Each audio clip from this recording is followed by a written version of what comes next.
Hi friends, அனைவருக்கும் வணக்கம். எல்லாருக்கும் எப்படி இருக்கீங்க ஃப்ரெண்ட்ஸ்? நல்லா இருக்கீங்களா?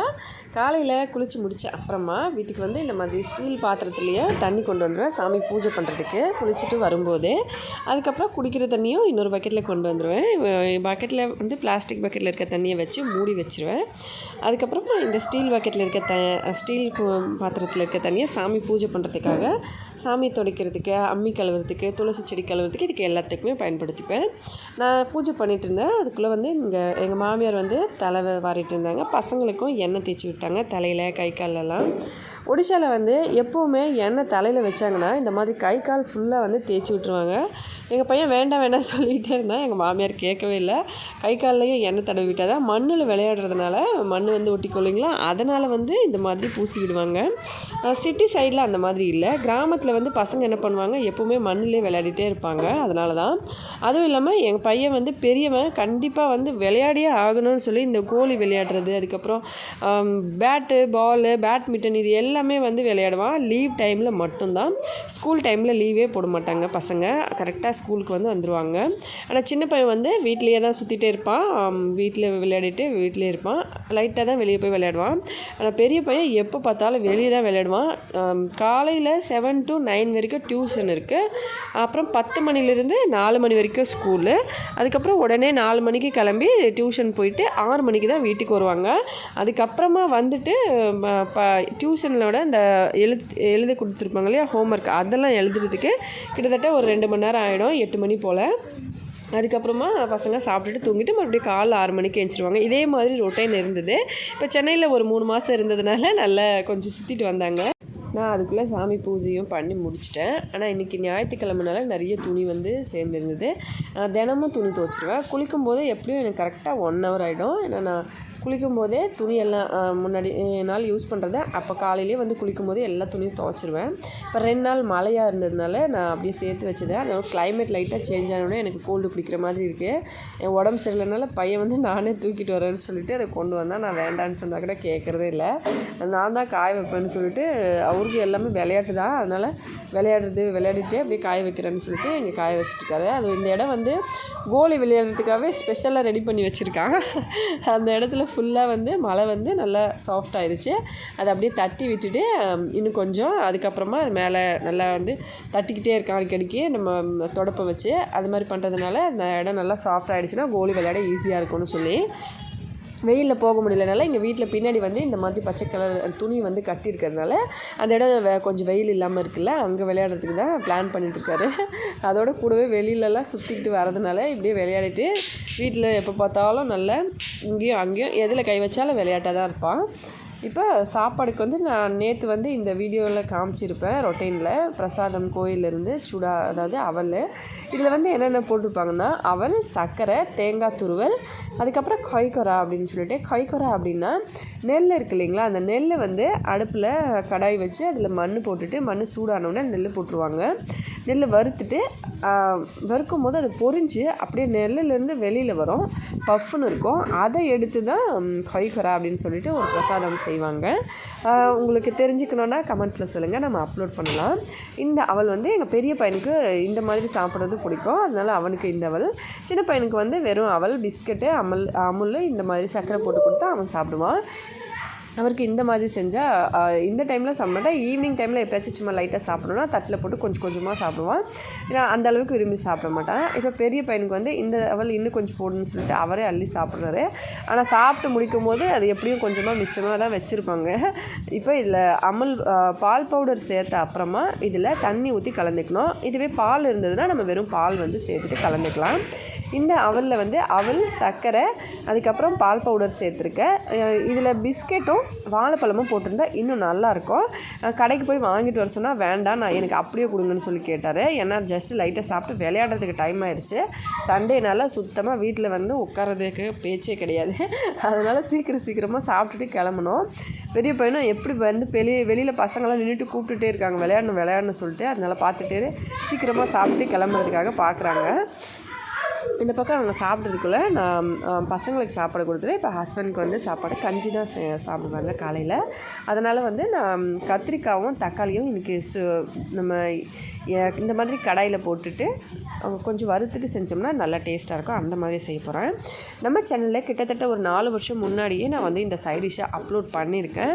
அப்போ வந்து அடுப்பு மேலே வச்சு சுட்டுட்டு கத்திரிக்காவையும் தக்காளியும் அதுக்கப்புறம் நான் எப்படி ரெடி பண்ணோம் அதே போல் தான் இன்றைக்கும் செஞ்சுருக்கேன். ரொம்ப சிம்பிளான ஒரு சைட் டிஷ், திடீர் சைட் டிஷ் அப்படின்னு சொல்லிட்டு நம்ம சேனலில் நீங்கள் பாப்புலர் அப்லோட்ஸில் பார்த்தீங்கன்னா ஹோம்லேயே வந்து இந்த வீடியோ இருக்கும். கடுகு எண்ணெய் லைட்டாக ஊற்றிட்டு அதில் இந்த கத்திரிக்காய் தக்காளியை போட்டு அப்படியே மூடி ஹை ஃப்ளேமில் வைக்கணும். அப்போ தான் வந்து கத்திரிக்காய் உடனே வேகும். இதை நம்ம ஸ்லோ ஃப்ளேமில் வச்சோம்னா அது சரியாக வேகாது. இது வெந்த அப்புறமா இதில் வெங்காயம், கொஞ்சம் மிக்சர், பச்சை மிளகாய், ஒரு 4 பல் பூண்டு, அதோட கூடவே கொத்தமல்லி தழை இருந்தால் சேர்த்துக்கலாம். இது எல்லாத்தையும் வச்சு ஒன்றா சேர்த்து மசிச்சுட்டு இதை கஞ்சி சாப்பிட்றதுக்கு நம்ம பயன்படுத்தலாம். ரொம்ப நல்லாயிருக்கும் டேஸ்ட்டு. ஹஸ்பண்ட் வந்து மோஸ்ட்லி காலையில் கஞ்சி சாதம் தான் சாப்பிட்றதுக்கு விரும்புவாங்க. நானுமே அப்படி தான்.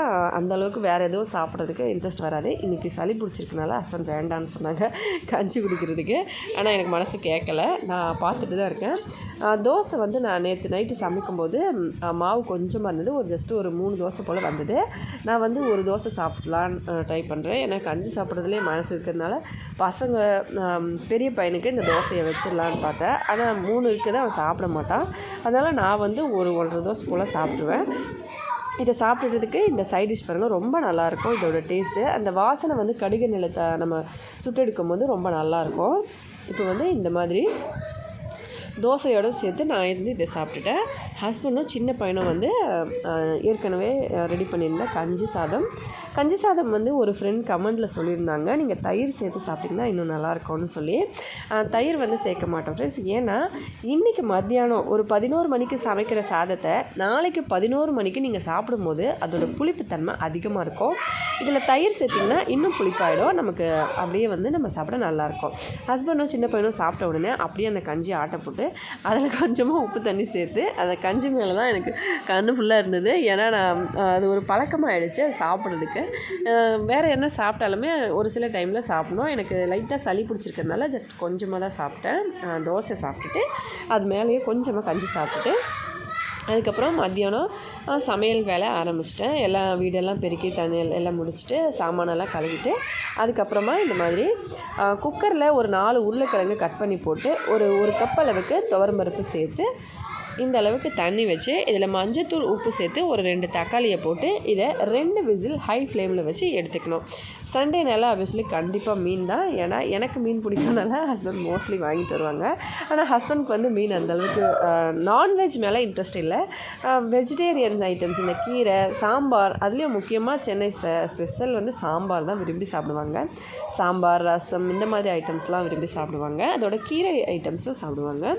2 விசில் வச்சு எடுத்தோம்னா ஹை ஃப்ளேமில் இந்த மாதிரி வெந்திருக்குங்க. இந்த மாதிரி வெந்த அப்புறம் பருப்பு ஃபுல்லாக குழன்னு இருக்கும். ஆனால் உருளைக்கிழங்கு அப்படியே இருக்கும், ஆனால் வெந்திருக்கும். அதை நம்ம கரண்டியை வச்சு ஜஸ்ட் லைட்டாக இந்த மாதிரி மசிச்சுக்கணும்.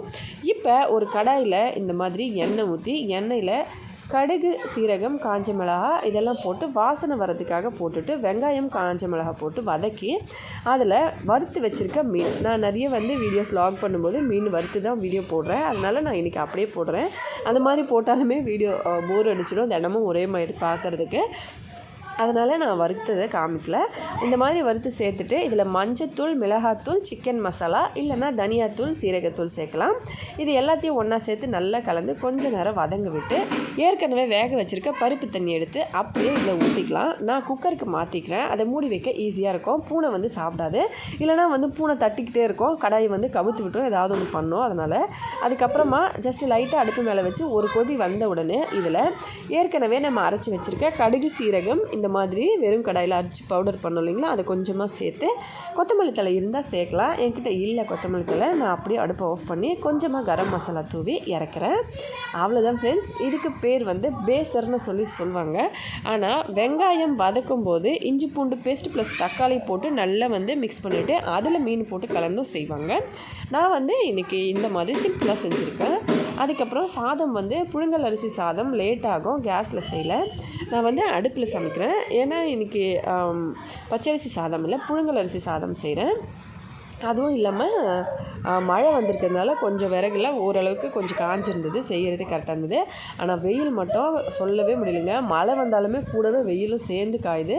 ஜஸ்ட் வெயில் ப்ளஸ் மழை சேர்ந்து வருது.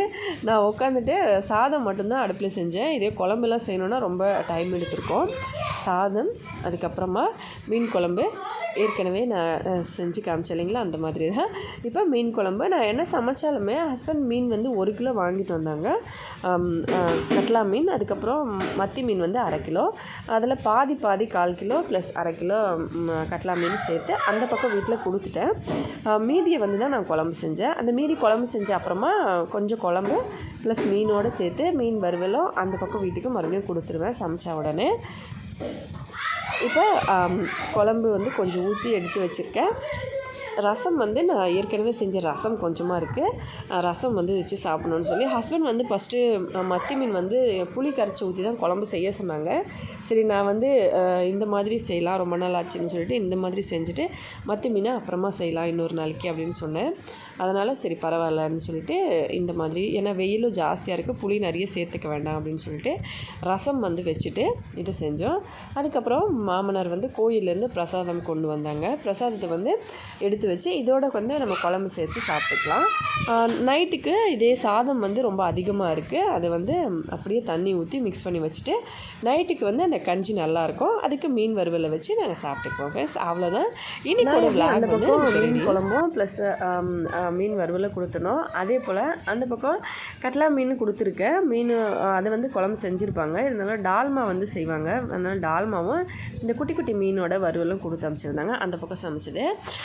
அவ்வளோதான் ஃப்ரெண்ட்ஸ், இன்றைக்கூட சமையல் முடிஞ்சது. இன்றைக்கி ஃபுல் டே விலாக் இவ்வளோ தான். கண்டிப்பாக வீடியோ பிடிச்சிருந்தால் மறக்காமல் லைக் பண்ணி ஷேர் பண்ணி நம்ம சேனலுக்கு ப்ளீஸ் ஃப்ரெண்ட்ஸ் சப்போர்ட் பண்ணுங்கள். ஹெல்த்தியாக சாப்பிட்டு சந்தோஷமாக சேஃபாகவும் பத்திரமா இருங்க. அடுத்த வீடியோவில் பார்க்கலாம் ஃப்ரெண்ட்ஸ். நன்றி, வணக்கம்.